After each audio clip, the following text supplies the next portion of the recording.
ada ilmu nabi yang disebut dengan nubuwah, dan mentafsirkan itu tidak boleh menggunakan pikiran. Ro'yu, betul.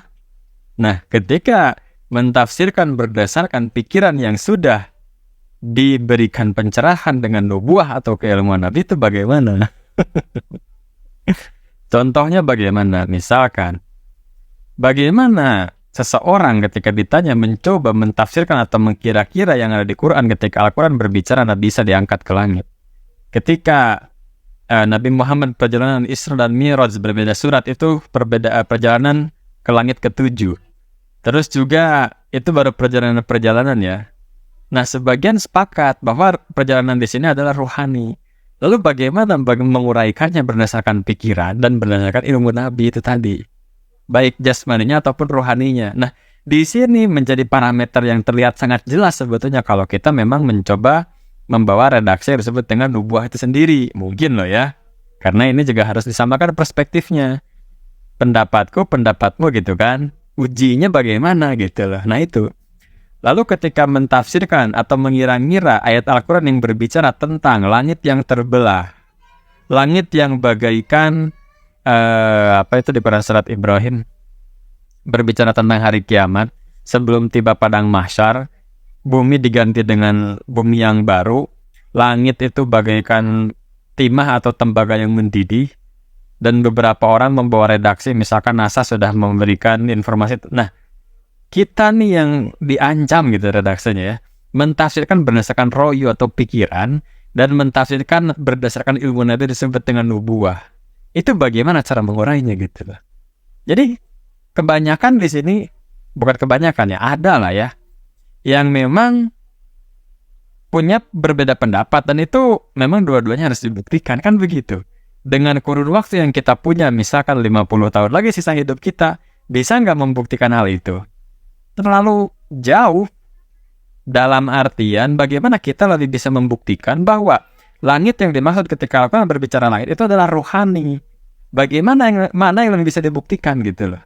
Dengan waktu 50 tahun untuk mengukur alam semesta ini benar hancur, rasio perbandingan 50 tahun ke depan atau 100 tahun ke depan, alam semesta ini hancur dengan rasio miliaran tahun ke belakang alam ini tidak hancur gitu loh.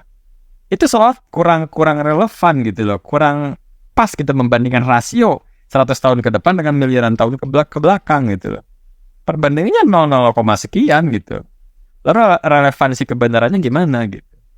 Nah, lalu bagaimana dengan redaksi bahwa ilmu Nabi yang disebut dengan nubuwah sunatullah alam semesta dari kapan sampai kapan tidak akan pernah berubah.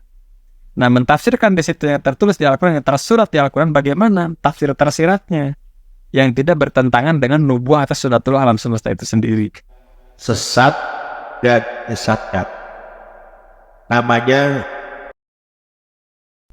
kalau melihat daripada uraian Bapak yang tadi itu tentang ceramahnya Ayah Saiful Karim atau Saiful Karim yang sesat, yaitu dengan pernyataan tidak mempercayai adanya akhirat.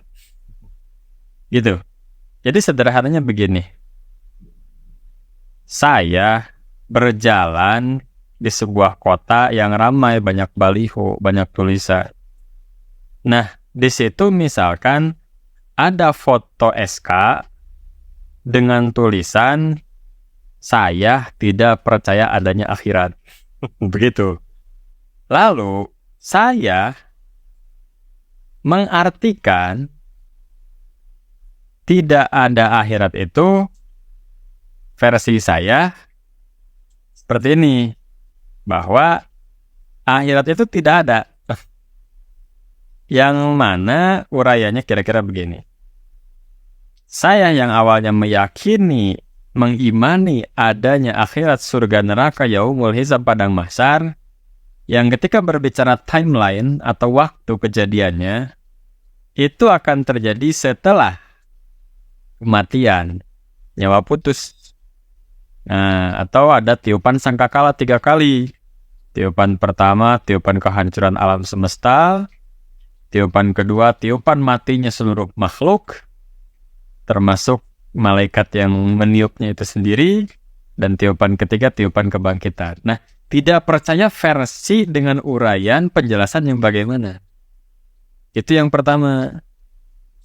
Jadi ketika mengatakan sesat itu sebetulnya saya sendiri yang mengatakan karena penilaian saya yang hanya berbeda sudut pandang pemahaman dengan yang difahami oleh yang membuat tulisan itu, lalu saya mengatakan sesat. Gak bisa gitu.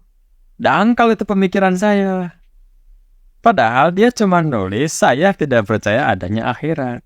Versi penjelasan yang mana? Begitulah. Jadi ketika berbeda pendapat, dalam arti sudut pandang dikatakan sesat, gak bisa begitu. Sekarang kalau misalkan saya tanya nih, kepada yang bapak tadi atau siapapun lah gitu kan, ke saya sendiri, tentang misalkan Nabi Isa yang diangkat ke langit, itu langit yang mana maksudnya ketika bapaknya misalkan sebagai seorang ustadz atau siapapun mengatakan ya langit yang itu, lalu saya mengatakan sesat, terima tidak? Ada tafsirnya. Kalau mau menyalahkan tafsir begitu. Ada penjelasannya dari tafsir ABCD misalnya begitu. Ada ayatnya keterangannya begitu. Nah, saya khawatirnya mentafsirkan melalui pikiran itu yang seperti itu tidak sesuai dengan ilmu Nabi yang disebut dengan nubuwah. Nah, bagaimana mentafsirkan berdasarkan nubuwah dan mentafsirkan berdasarkan pikiran kita yang bukan mewarisi keilmuan nubuwah itu sendiri? Bagaimana? Jangan-jangan yang dikatakan sesat itu yang seperti itu. Yang mentafsirkan berdasarkan pemikiran bukan keilmuan Nabi yang disebut dengan nubuwah. Itu gimana?